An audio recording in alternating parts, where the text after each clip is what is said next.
Friends, మనకి మూడవ test T20 మ్యాచ్లో భారత్ అలాగే సౌత్ ఆఫ్రికా జట్ల మధ్య జరిగిన ఏదైతే మ్యాచ్ ఉందో దానిలో తిలక్ వర్మ అత్యద్భుతమైన సెంచరీతో కథం తొక్కాడు.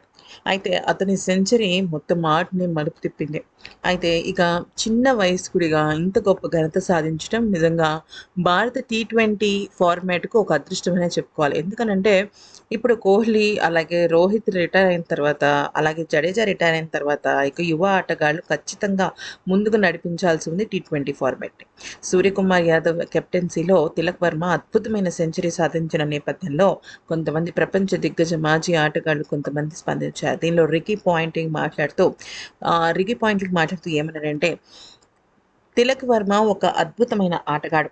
అయితే ఆ ఆటగాడికి మూడవ స్థానంలో ఎంతో కంఫర్ట్ ఉంటుంది. అతను అక్కడ ఖచ్చితంగా మంచి సాధించగలడు అని తను అనుకున్నప్పుడు, ఆ విషయాన్ని కెప్టెన్‌తో చెప్పినప్పుడు, కెప్టెన్ దాన్ని అర్థం చేసుకొని తనని మూడవ స్థానంలోకి పంపించడం నిజంగా సూర్యకుమార్ యాదవ్ గ్రేట్‌నెస్ అనే చెప్పాలి. ఇంకొక విషయం ఏంటంటే, అంత ఫ్రీడమ్ ఇచ్చి నేను మూడో స్థానంలో అంటే అత్యంత కీలకమైన స్థానంలో నేను ఆడతాను అని తిలక్ వర్మ తన కెప్టెన్‌కి చెప్పడం కూడా చాలా డేరింగ్ డెసిషనే. ఈ ఇద్దరికీ కూడా వాళ్ళ పైన వాళ్ళ నమ్మకమే కాకుండా జట్టు మీద కూడా నమ్మకం ఉంది కాబట్టే ఈ యొక్క ఫలితం సాధ్యమైందంటూ పేర్కొన్నాడు. ఇక ఏబీ డివిలియర్స్ స్పందిస్తూ తిలక్ వర్మ సెంచరీని చూస్తుంటే చాలా ముచ్చటేసింది. ఇది కన్నుల పండగగా అనిపించింది.